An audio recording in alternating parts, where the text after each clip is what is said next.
Chokha, yummy not अम्मी।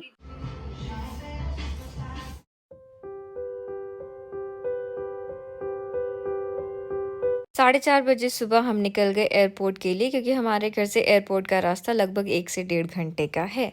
Airport पहुंचने के बाद अपना सामान वगैरह सब चेक इन करने के बाद हमारे पास बहुत सारा टाइम बचा था, तो हमने सोचा नाश्ता कर लेते हैं। हम 2 भुक्कड़ों ने अपने लिए बहुत सारा नाश्ता ऑर्डर किया और फिर उसे आराम से बैठ कर के खाया, बिकॉज़ हमारे पास बहुत सारा टाइम था। खा पी कर हम अपने गेट की तरफ गए टू बोर्ड द फ्लाइट। मैंने ट्रैवल तो बहुत किया है, बट ऐसा पहली बार था कि मुझे सब शूट करना था। थोड़ा ऑकवर्ड था and I was very conscious, लेकिन मैंने सब इग्नोर करके अपने काम पर फोकस किया।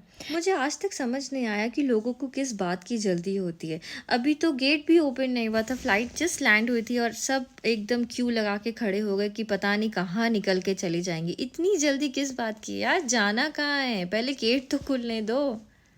पटना का एयरपोर्ट छोटा है, तो पैदल ही एयरपोर्ट के अंदर चले जाते हैं most of the time. Bag collect करने के बाद जब हम लोग बाहर निकल रहे थे, तो भावना और मुझे एक इंसिडेंट याद आया। जब मैं 2011 की बात है आई थिंक, जब मैं बैंगलोर में नई नई शिफ्ट हुई थी और मैं घर आ रही थी पहली बार। तो जब हम लोग घर आते थे ना, तो हमारे सारे कज़न्स वगैरह हमें रिसीव करने के लिए आते थे। तो मैंने उनको बोला था ना कि मैं पहली बार आ रही हूँ, तो मुझे एक ऐसा वेलकम टाइप का चाहिए जो मुझे ना फूल माला वगैरह तुम लोग लेकर के आना। और ये इतने अच्छे बच्चे थे कि ये लिटरली लेकर के भी आए थे और पूरा एयरपोर्ट पे मेरा वेलकम वगैरह भी किया था। I have a photo of it जो मैंने लगाया है इसमें। एयरपोर्ट से टैक्सी लेकर हम चले गए ब्यूटी आइलैंड, जो पटना का बहुत ही फेमस सैलून है। वहाँ हमें ब्राइडल मेकअप का ट्रायल लेना था। मुझे तो वहाँ बस बैठ के टाइम पास करना था, रियल आर्ट वर्क तो भावना पर हो रहा था। इनका इंटीरियर भी मुझे बहुत अच्छा लगा, गोल्डन थीम था, काफ़ी रॉयल लुक था इनके सैलून का। मेकअप हम दोनों को बहुत पसंद आया और हमने इन्हें फाइनल भी कर लिया था वेडिंग के लिए। आधा मेकअप करा के कैसा लगा? बहुत सही। बहुत सही। सब बट अच्छा किया था उसने, जो भी बोलो। हाँ, she did a good job, I like. इसलिए तो बोल रहे थे कि फेमस है वो यहाँ पे। हाँ, बस अब उस दिन भी डी डे में भी अच्छा करे। हाँ, सेम लड़की आएगी तो उसको बोल सकते हैं कि हाँ। जैसा आप किए थे वैसा ही करो। कोई डिफरेंट भेज दिए तो आई डोंट नो। नहीं नहीं, वही आएगी। स्लिप में नाम लिखा है, हाँ, मीनू स्लिप दीदी। में नाम लिखा है। डिनर में हमने खाया लिट्टी चोखा और सोया चाप। ये दोनों इतना गजब का टेस्ट था ना, I can not tell you guys, very very tasty. खैर डिनर विनर करके we finished our day. Good night. The next morning.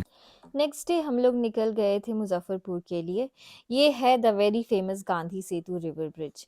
ये इंडिया का थर्ड लार्जेस्ट रिवर ब्रिज है और ये नया ब्रिज अभी पब्लिक के लिए ओपन हुआ है, न्यूली कंस्ट्रक्टेड। इससे पहले वाला जो ब्रिज था वो अब काफ़ी डैमेज हो चुका है एंड आई थिंक वो पब्लिक एक्सेस के लिए भी बंद है। आई मीन ये मॉर्निंग का रिवर व्यू, ठंडी ठंडी हवा, it was so peaceful.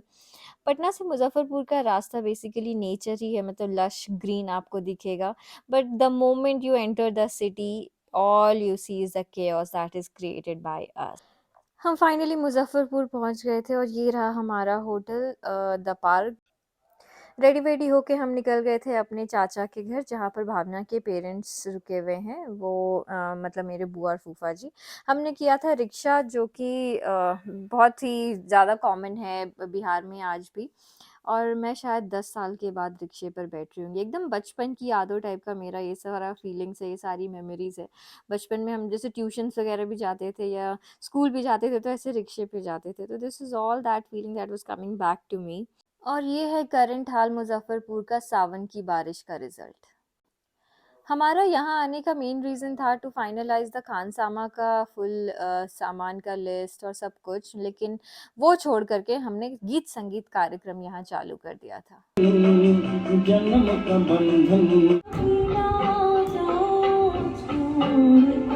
Professional. With this.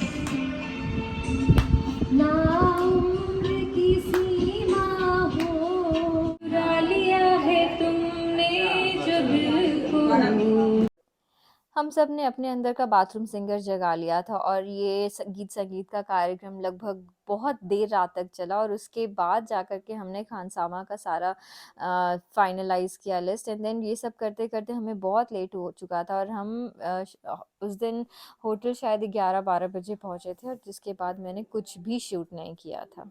The next morning. Next day जब हम अपने काम पर निकले तो ये थी मुज़फ़्फ़रपुर की सड़कों की हालत मतलब पैर तो आप नीचे रख ही नहीं सकते थे और मुझे तो डर लग रहा था कि मेरा फ़ोन या मैं अगर उस पानी में गिर जाते तो कितना मज़ा आ जाता। खैर इसलिए मैं कुछ ज़्यादा शूट नहीं कर पाई क्योंकि चलने में भी बहुत प्रॉब्लम थी और जो हमने ई-रिक्शा किया था वो भी हमें सड़कों की हालत की वज़ह से इतना टफ़ टाइम हो रहा था। But hats off to these rickshaw wallahs man, they are very brave people. काम वाम फिनिश करने के बाद we decided to have a family dinner because next morning हमें बैंगलोर निकलना था और भावना को रांची। तो हमने एक अच्छा इवनिंग फैमिली के साथ एन्जॉय किया with a good dinner and then we wrap the day. सब लोग ये कैप्चर करती है मुझे। The next morning. Next day morning हम निकल गए थे पटना के लिए क्योंकि हमें अपनी-अपनी रिस्पेक्टिव फ़्लाइट पकड़नी थी। ये भी पीछे रखवा देती है। मुज़फ़्फ़रपुर से पटना अगेन 2 घंटे का रास्ता था और हमारी फ़्लाइट साढ़े 11 बजे की थी तो हम 7 बजे निकल गए ताकि 9 बजे, सवा 9 बजे तक पहुँच जाएँ। इतने सारे कांवरिया लोग रास्ते में मिल रहे थे। ये सारे लोग पैदल चल के शिव मंदिर जाते हैं और ये सावन के महीने में स्पेशल यात्रा होती है। ये सारी चीज़ें मुझे बिहार में ही देखने को मिलती है, बाकी और जगहों पे तो मैंने कभी देखा नहीं है। सो मैं कहूँगी कि ये बिहार की एक और स्पेशलिटी है। हम लोग फाइनली सवा 2 घंटे में पटना एयरपोर्ट पहुँच गए थे और एयरपोर्ट पहुँचने के बाद मुझे पता चला कि मेरी फ़्लाइट 35 मिनट्स डिलेड है, तो हम लोग वहाँ वेट कर रहे थे मेरे बोर्डिंग का। फिर मैंने अपनी फ़्लाइट बोर्ड की और इस बार मुझे विंडो सीट मिली थी तो मैंने अपने कैमरे का फुल यूज़ किया और एडिटिंग भी पूरी ट्राई की और मैंने बहुत सारे क्लाउड्स के ऐसे वीडियोज़ निकाले। And finally I landed to Bangalore. मेरी बहन बॉम्बे से आ रही थी तो हम साथ में ही घर निकल गए और घर निकलने पर the most favourite part is Kukku and Sashu. उनका जो वेलकम मिलता है ना, that is the best thing in the world.